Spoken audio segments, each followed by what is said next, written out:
Hello and welcome to Nithrania YouTube channel. You're watching another episode of the Game in a Nutshell series designed for explaining the board game rules. My name is Branislav Berec, and in this video we're going to learn how to play Railways of the Lost Atlas, which is a game from the famous 18xx family of games in which players are investors, investing their money into railway companies, building tracks, buying trains, generating profit, and the player with the most money at the end of the game is the winner. Now, this is another game from the family. If you are familiar with these games, I will briefly tell you the main features of the game in the next minute, and then I'll do the full teach of this title. So for the 18xx veterans, this is a incremental capitalization game, so something like 1846. There are no private companies, there are minor companies which can be merged into major companies. You may never form a major company directly by buying the shares. You may only form it by merging the minor companies. However, these minor companies have super cool, special, unique abilities. I talk about them at the end of the video, but for example, one of them has a +1 train limit, the other one can run a train to one additional revenue location, the other one doesn't rust the trains immediately, but makes them obsolete, and only then those trains are rusted. So again, something like what happens in 1846, but otherwise all the trains rust immediately in this game. So super cool features, and the great thing is that when you form a major company, the major company keeps the special abilities of both minor companies that have merged. Then the game has the variable map. At the start of the game you will build the map from these tri-hexes. You'll see it in a minute during the setup. It has fixed number of operating rounds, and another cool feature is that when you form a minor company, during the very first operating round of that company can buy a train at the start of the round. So the company can actually generate revenue and pay out dividends during the first operating round, which is a major difference to compared to other 18xx titles. The game doesn't have any certificate limit and doesn't have any limited bank, but you can implement these because there are many variants mentioned at the end of the rulebook. Again, I talk about them briefly at the end of the video. Otherwise, it's a standard 18xx title with standard rules, and it also has a train export at the end of each cycle, at the end of each round. So that's pretty much it. And now let's take a look at the rules. So let's start with the setup, and here we have the first unique feature of this game, variable map. Shuffle all these map tiles face down and create a stack, then randomly choose the first player. But before you start building the map, first choose one of these distant destination cards. You can choose it randomly, but for the first game it's recommended to use this one. And this card determines the revenue values for all distant destinations. Then the first player takes the first tile from the top of the stack, reveals it face up, and then places it in the center of the play area. Then the next player in a clockwise direction takes another tile, reveals it face up, and places it onto the play area according to the following rules. First, the new tile must have at least 3 edges adjacent to any other previously placed tiles. In other words, at least 2 hexes from the new tile must be adjacent to at least 2 other hexes from any previously placed tiles.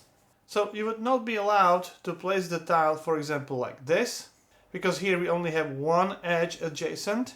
You cannot place it like this, because we only have 2 edges adjacent, but you can, for example, place it like this.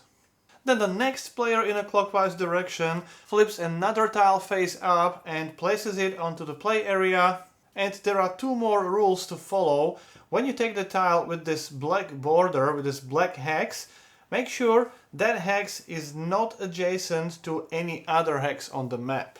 Then when you flip this kind of tile, it is called a project tile. Apply the effect to one of the city on the map. Cities are hexes with this circle. So with this projectile, upgrade one of those basic cities to a capital city. Capital cities have higher values in the game. Then return the project tile back to the box. Continue like this until you place all the map tiles. When you're done, if you have any holes like this, you can use these single tiles. It's up to you which side of the tile you're going to use. It's actually optional. If you don't want to fill those gaps, you don't have to. But when you do, make sure no tile is adjacent to these black hexes. Then, as I said, this distant destination card determines the values of these distant destinations. Then shuffle these 12 minor companies and distribute them into 3 face-up columns, each one with 4 charters.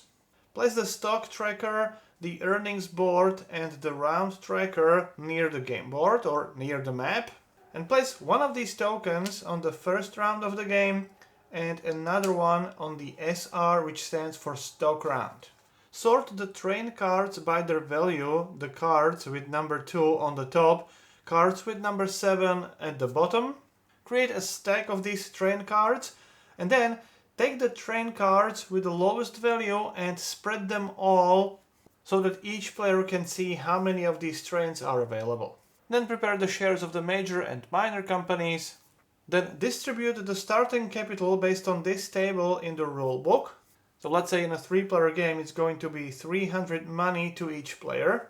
And here the game comes with these card money. They are solid plastic cards. They feel like a plastic card. They're not paper money. But if you're familiar with the 18xx games, then you know that the best way is to use some chips. These chips don't come with the game, but let me use my own personal chips. Then randomly determine the starting player and give that player this priority marker. And again here, let me say that these wooden meeples don't come with the game. I'm just using them to demonstrate the player order. And with that, the setup is complete and we're ready to play. The game is played over 6 turns. That's a long game or the standard game. You can also play a short game of 4 turns, but for the full game experience I would highly recommend the standard game of 6 turns. Then each turn consists of several rounds. It starts with the stock round, then the first operating round, second operating round, and then in the first phase it comes back to the stock round. However, when you get to the green phase, after the second operating round there will be a merger round, and only after that there will be a stock round. That stock round already belongs to the second turn, so this will be repeated 6 times and then the game will be over. During the stock round, players will buy shares of the minor companies or major companies. During operating rounds, these companies will build a track, build their train stations, run the trains and earn revenue. And during the merger rounds, minor companies will merge into major companies. The object of the game is to have the most money, the player with the highest value of their portfolio, which is their cash, and the value of their shares is the winner. Now let me explain these stock rounds, operating rounds and the merger rounds in more detail, and we will start with the stock round. The stock round starts with the player with the priority marker, and then players take actions in a clockwise direction. On your turn you have 3 options. You may either initiate an auction of a minor company, or you may sell any number of shares and then buy 1 share, or you may pass. When you pass and the stock round comes back to you again, you can use the same 3 options of the stock round. Only when all 3 players pass consecutively, the stock round will be over. When you initiate an auction, the minimum bid must be 120, which is double the stock price, the minimum stock price for the auction. The maximum stock price and the maximum bid is determined by the game phase. In the yellow phase it's 90, in the green and purple phase as indicated here. After initiating the bid, other players in a clockwise direction may either increment that bid by minimum of 5 and increments of 5, or they may pass. The player who passes in the auction may not act in that auction again, and only after all players except 1 pass in the bidding, the remaining player wins the bid. Only now you choose one of the available minor companies, and the available minor company is the company with the charter which is at the bottom of each column. So let's say we would choose this one, And that means for the next auction, these 3 minor companies would be available. After winning the bid, take the company charter and place it in your play area. Place the winning bid into the treasury of that company. Take the president share of the company, which stands for 2 shares, and that's also indicated by these 2 symbols, and place all the remaining shares of the company into the company treasury. Then place one of the company markers on the stock market and place it on the value which is half the winning bid, rounded down. Place another token next to this earnings board and place the last one on the starting location on the map. Make sure that you always keep the treasury of the minor company or major company separate from your own treasury and your own shares. Then when you sell shares, you can sell any number of your shares, and each share you sell is placed into the bank pool, and for each share you get the current stock price. So in this example you would gain 140 money, and for each share you sell, drop the company share price by 1 field. There can never be more than 50% of the company in the bank pool. Then you can buy 1 share. You can buy a share of any company that has been launched, and when you buy a share from the company, pay the price indicated by the current stock price, here it's 60. That price is paid to the company treasury and you take the share. No player can have more than 60% of any company. There are a few other rules for selling the shares. You may never sell a share or the certificate which would leave the company without the president. Then, you may not sell a share of a company which has not operated on the map yet. And when you buy shares, you may also buy shares from the bank pool for the current share price. However, if you sold the shares of that company this stock round, you may not buy them again in the same stock round. You can only do that in the next stock round. The player who has most shares in a company is the president of the company. In case any other player would have more shares of the company than the current president, then the other player becomes the president. That may happen by buying the shares or even selling the shares. At the end of the stock round, if all the shares of the company are in the player's hands, which means no shares of the company are in the bank pool or in the treasury, the share price of that company moves up by 1 space. The priority marker is given to the player who sits clockwise from the player who took the last non-pass action, so who either initiated the auction or sold shares and purchased the share. Then after the stock round, we move to the first operating round and then the second operating round. These are performed in the exact same way. In these operating rounds, companies operate in the order which is determined by their current stock price. The company with the highest stock price acts first, the company with the lowest price acts last. In case there are more companies in the same column, in the same space, then the company that is on top acts first. The operating round has several steps, and the first one is very unique to this 18xx game compared to other games from this family, because in the first step, in the very first operating round of that company, the company may buy a train. You can buy the train from the top of the train stack or from the bank pool if any trains would be there. Pay the face value of that train, here it's 100. You have to pay it from the treasury of the minor company or major company, and the money is paid to the bank. And then take the train and it now belongs to the company. Then in the second step, the company can issue or redeem one share. You can do one or the other, not both. When you issue a share, take one share from the treasury of that company and place it in the bank pool and receive the amount of money equal to the current share price. So here it's 70. Then the share price drops down 1 space. The money goes to the company treasury. When you redeem the share from the bank pool, take the share from the bank pool, pay the current price, which is 60 at the moment. You have to pay that price from the company treasury to the bank and place the redeemed share into the company treasury. In this case, the share price doesn't move. Then the third step, optional step, is laying a track. The company may lay up to 2 yellow tracks or do one upgrade. If there's no track in your starting location, you have to first place a yellow track there, and then when you lay track, you must be able to trace a route from at least one of your tokens, the tokens of the company, to the newly laid track. The track can never be laid in such a way that it runs into the end of the map or into a red track where there is no track on the red hex indicated, or again into a blue hex, water hex without any track indicated. However, with water there is one minor company that can break this rule. Then city tiles, yellow city tiles, can only be placed on cities.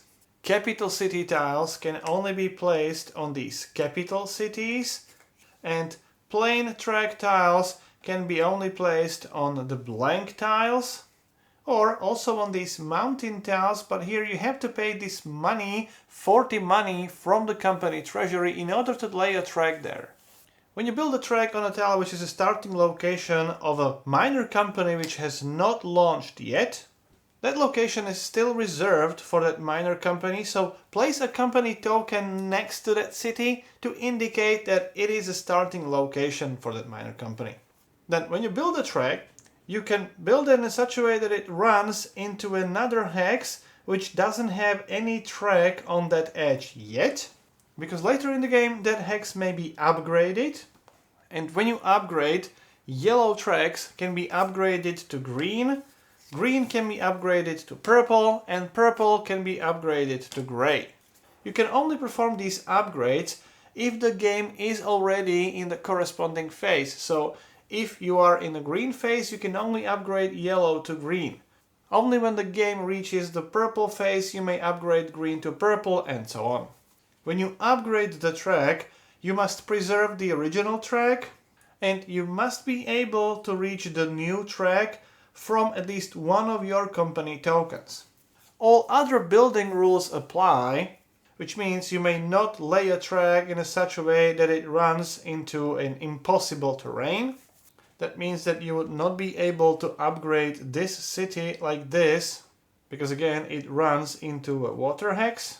When you upgrade the city, those hub tokens are preserved. Return the yellow tile back to the general supply, it is now available for other players, and then replace it with the green tile, and as I said, all the hub tokens are preserved. The only difference is with these mountain tiles. The cost of building the track is only paid when you build the yellow track. If you would be able to upgrade that track again, you don't pay those mountain costs. Then in the next step, you may optionally build a hub token or train station in any city with any empty spot where the company doesn't have a token yet. Minor companies only have one token, so this is not available to them. Major corporations, which are created by merging minor companies, and I'm going to talk about it later in the video, will have more available tokens. In order to build a hub, you have to pay the cost indicated under the leftmost available token. So this one would be for free, this one would cost 60, the last one 60 as well. So take the token, pay the cost, and place the token in any empty city spot where you can trace a route. You trace a route from any of your previously placed hub tokens, and you may never go through a city where all the city spots are already occupied. That doesn't apply to this reserved spot, this one still counts as free. However, this yellow city is fully occupied, and that means that even if this city would be upgraded to a green city, the red corporation would not be able to place a token in that city because it cannot go through this yellow city. Then in the fifth phase, if the company has trains, it must operate them. Each company will round number of routes equal to the number of trains it has. So in this example, we would run 2 routes. And a route is a continuous line of track that includes at least one token of that company. And each route may never use the same piece of track more than once. So that means, for example, in this situation, that you may not trace a route from this token, then go to this city and return on the same track and continue to the distant destination. Because in this case, you would use this little piece of track more than once. Then each track flows naturally, which means this purple company would not be able to trace a route like this and make a sharp turn and continue to the distant destination. The same applies on these tiles. The purple company would not be able to go like this, do a sharp turn and continue this way. That's not possible. Then the route may not contain the same distant destination twice. So for example, going from here and making a route like this. And the route may not cross a city which is fully occupied by tokens of other companies, although the route may start or end in such city. Finally, the route may not include the same city more than once, so you may not have a route that starts from this token, then goes through this city, this one, comes back to this one, and then to the distant destination. If you run more than one route, in this example we have 2 trains, we can run 2 routes. Those routes may never use the same piece of track, which means you may not have a one route going from the token to the distant destination here, and the second route going from the same city using the same piece of track but going in a different direction. Those 2 routes would have used the same piece of track twice. Routes may cross in a city in case they use different tracks, which means one route can go, for example, like this through the city, and another route may cross the same city like this. They would not use the same track more than once. That means that the same city can be visited by more than one train as long as those routes don't use the same piece of track. Then the number of stops each train can touch is determined by the number of that train. The 2 train can only go through 2 cities or 2 destinations. The 3 train can touch 3 destinations, and so on. The destinations are the cities and the distant destinations. So, for example, the 2 train and 3 train may run like 2 train from this city to the distant destination, and the 3 train from the same city using a different track through this city and again to the same distant destination. Each stop has a value. Cities have the value printed on the tile. Distant destinations have the values printed on the distant destination card. Then the value of the route is equal to the sum of these stops, so the 3 train would run through the 30, 30, and in this case we would have 40 in a green phase, so that's 30, 60 plus 40, 100 for the 3 train, and the 2 train can only go through 2 stops, which means 30 and again 40, that would be 70. So 100 plus 70, that's 170 money revenue. Take that money from the bank and mark the revenue on the earnings board. Note that these minor companies may have abilities which may break the standard rules. Then in the 6th step you have to distribute these earnings. You have 2 options. You can either completely withhold these earnings, which means all the money would remain in the company treasury, and in that case the share price of the company would move 1 space down, or you may distribute the earnings to all the shareholders of the company. This earnings board indicates the income for 10% of the company for the current round, so in this case it would be 17. If you have, for example, 3 shares of this express company, and since it's a minor company, it would be 60% of the company, then you would multiply 17 by 6, which is 102. That means 102 money would go to the owner of these shares. If there are other players who own the shares of this company, they would get paid in the same way. If the company still has any shares in the treasury, the corresponding amount of money here, 20%, which is 34, this money remains in the treasury of the company. And for each share in the bank pool, the corresponding amount of money, here again 34, is paid to the bank. Then if the company pays out dividends and if the dividend is more than 0 but less than the current share price, then the share price doesn't change. So for example, if the earnings for this round would be only 50, the share price doesn't change, however, it drops to the bottom of the current column.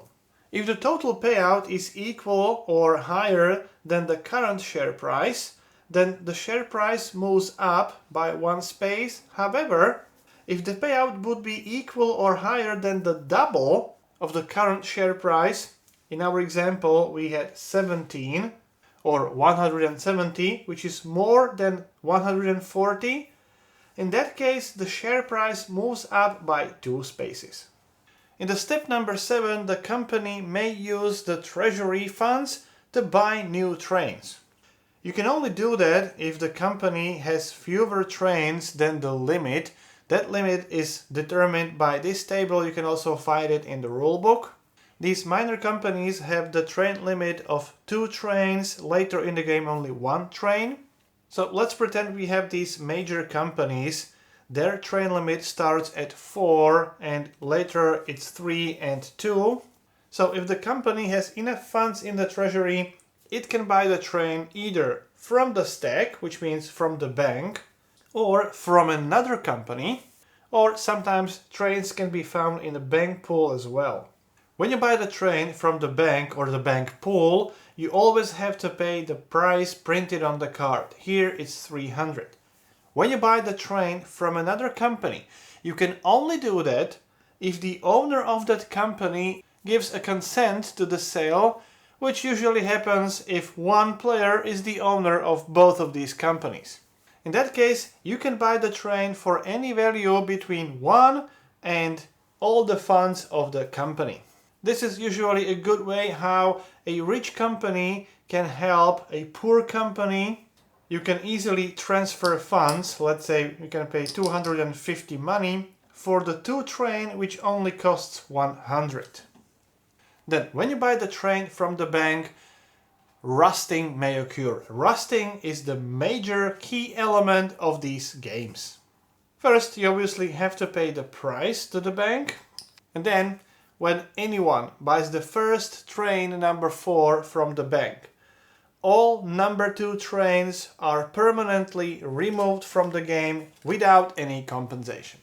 This illustrates that those old trains are just way too old and they can no longer be used.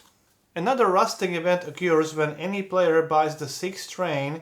In that case, all the trains with number 3 are permanently removed from the game. And finally, when any player buys this 7th train, all 4 trains are permanently removed from the game. Then, when any player buys the 4th train for the first time in the game, the train limit is reduced from 4 down to 3 for the major companies. Then, when any player buys the first 5 train in the game, as you can notice, the train has a different color, which means the new game phase is triggered. It also impacts the train limit for both minor and major companies. And later, when any player buys the first 7 train, the game moves to the gray phase. Similarly, when we are in the yellow phase and any player buys the first 3 train in the game moves from the yellow phase to the green phase. When the game is in the yellow phase, players may only use and place these yellow tiles.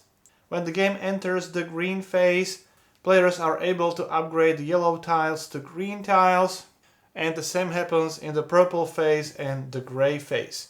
Now, when your company is still within the train limit, we are in the green phase and the train limit for major companies is 3.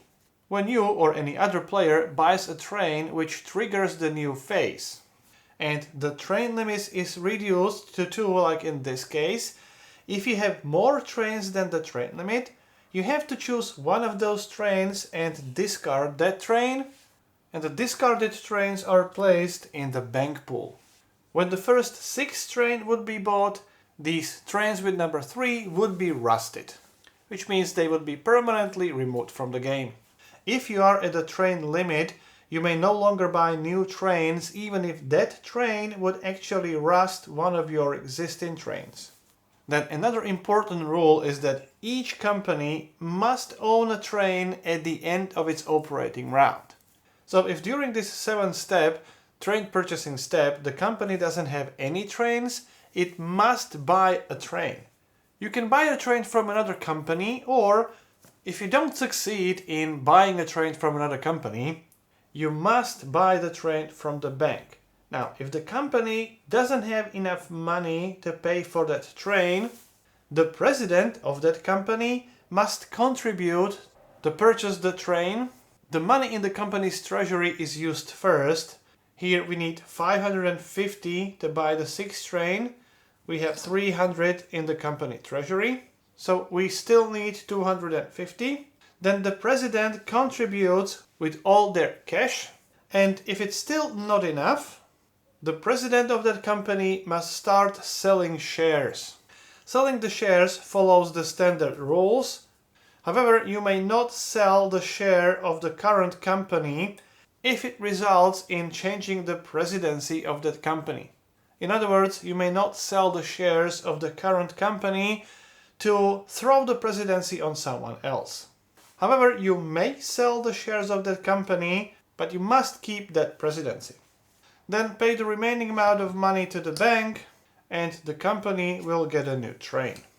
However, even after selling everything you can, if you still don't have enough money to buy the new train, the player is declared bankrupt. All the companies where that player was a president are permanently removed from the game.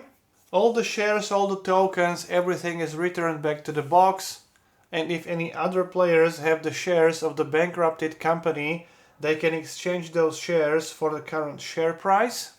And in case any of those companies had any trains, those trains are placed in the bank pool and the game continues with the remaining players. So that's it. That's one operating round of the company. At the end of the operating round, flip the marker on the stock round to the other side to indicate that this company has already operated this round, and then the next company in the operating order will take its operating round. Once all companies have operated in the operating round, then move to the second operating round, flip all these tokens face up, and then perform the second operating round in the exact same way as the first operating round.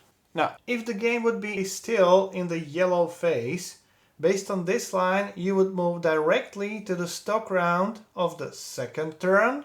However, if the game would be in the green or purple or gray phase, first move to the merger round, in which minor companies can merge into major companies. So, during this merger round, starting with a minor company with the highest stock price and continuing down to the lowest stock price, the president of the minor company can propose a merge with another minor company. You can only propose a merge with a company that has a token you can trace a route to. So this red company may not propose a merger with this blue company. The reason is the red company may not go through this city which is completely blocked. If you don't want to propose the merger, you can pass, and then the turn proceeds to the next president of the next company. But if you do propose the merge, let's say with this tunneling company, then in order to perform the merge, both presidents must agree with the merger. If the other president declines, then there's no merger, and again, their turn proceeds to the next president. Usually one person is the president of both companies, so then the merger is very easy. However, if two different players are presidents of these companies, then if they both agree to the merger, the president of the new company, the major company, will become a player who owns the most shares in the new company. Here, the orange player has 3 shares, the blue player only has 2 shares. So the president of the new company would be the orange player. In case of a tie, in case both players would have the same number of shares, then the president will be the player whose minor company has higher stock price or is earlier in the turn order track. So in this case, again, it will be the president of the red company. So the new president chooses a new major company, and you can choose any major company which is not in the game yet. Then take all the tokens of the new company, and now take 2 of them, place one of them on the earnings board, removing the tokens of previous companies. Then the second token is placed on the stock market, and the new stock price is the average of both companies rounded down. Here we have 60 plus 90, that's 150. Rounded down is 75. The nearest value is 70. So the new token is placed in the 70 space, and then remove the tokens of the merging companies. Then take additional tokens and replace the hub tokens on the map with the tokens of the new company.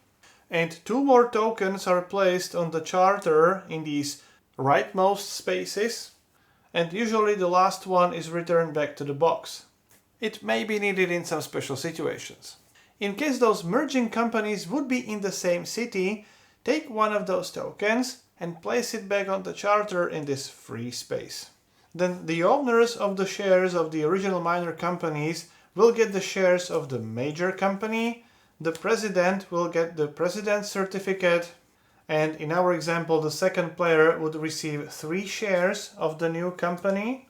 Then place the minor company charters side by side and place the major company charter on top of them.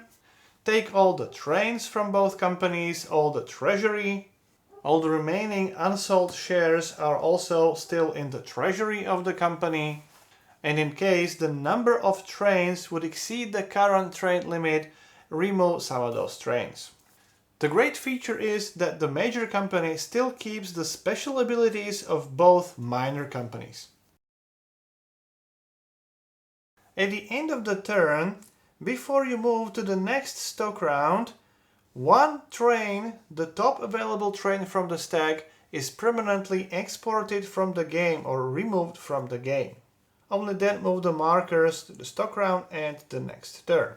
It may happen that this export will remove the first train of the next phase. That will immediately change the game phase. That may trigger the train limit changes. So players will have to discard the trains from their companies and perform all other changes that are required. The game ends at the end of the last turn, last cycle of the game, and the winner is the player with the highest value of their portfolio. So that's the personal cash and the sum of the values of their shares. So in this example, in addition to the personal cash, the player would receive 6 times 245, then 1 times 300, then 2 times 165, and the sum is the value of the portfolio of that player. Note that the treasury of the major companies where the player is the president doesn't count to the personal portfolio. In other words, it doesn't matter how rich your companies are, it is only your personal wealth that determines the winner of the game. Now let me briefly go through every miner in the game because their special abilities are very interesting. This adaptive miner can place their initial location anywhere on any empty city on the map. This is done by the president of the company when it launches the company. Then the bridging company gets these 5 special tiles, and these tiles can be placed on water hexes, and in addition this company may actually lead the track into the water hexes. Then expensive miner company gets additional token that can be placed on the map for the cost of 40 money. Then the company Northern Port receives these tokens, these tiles. These are special tiles with much higher value that are used by this company. Then the resourceful miner company may run rusted trains before they are actually rusted. So this equals to the term obsolete trains, which you may know from, for example, 1846. If the train would be rusted, it runs, and then it is actually rusted. Then Suburban Company receives 2 special tokens. These tokens are placed in a city which are not the home city of this minor company, and each increases the value of that city by 10 for each train of that minor company that runs into that train. Again, if you know 1846, this is similar to the private companies which increase the value of a city. Then Agriculture Company, after upgrading a tile, it can be yellow to green, green to purple, purple to gray, you may additionally lay 1 yellow tile. Normally you may lay 2 yellow tiles or do 1 upgrade. Here you can do 1 upgrade and also 1 additional yellow. Then the Eastern Minor Company again has special tiles with higher values. This is the space, a city space, where this minor company starts its operations. So on the same hex it can run into 2 cities with a pretty high value. Then we have an express train which has +1 additional stop if it runs just a single train. Very useful later in the game, but also at the beginning. You may do 2 trains you may run a 2 train as a 3 train. So that's an express minor company. Then we have overnight. This minor company, when running trains, it may skip fully occupied cities, fully blocked cities. Those cities don't count. It's like they would not even exist on the map for this company. Then we have Spacious Company with the +1 train limit, and finally the Tunneling Company, which receives 60 money each time it pays a mounting cost. You first have to pay that cost and then you gain 60. The mountain cost is 40, so here every time you go through a mountain you gain +20 as a total. So that's how you play Railways of the Lost Atlas. The game also comes with many variants. You can find them at the end of the rulebook. For example, you can implement a fixed amount of money in the bank instead of fixed number of operating rounds. With that, you also implement a certificate limit, so the limit of certificates each player can have during the game. You can implement hostile mergers, and with slight adjustments you can play a 2-player game as well, some micro game. You can make a short version of the game. You can do small adjustments to a 3-player game. Again, you can find all these adjustments and the variants at the end of the rulebook. If you have any other questions, I'll do my best to answer as many as I can. If you liked the video and the series, please subscribe. You can even support the channel on the Patreon page. You've been watching Game in a Nutshell. My name is Branislav Berec and hope to see you next time. I would like to thank everyone who has ever supported the channel, and especially the current supporters listed on this page. If you too would like to support the channel in creation of videos like this and other video tutorials and other content on this channel, please visit the patreon.com/Nithrania.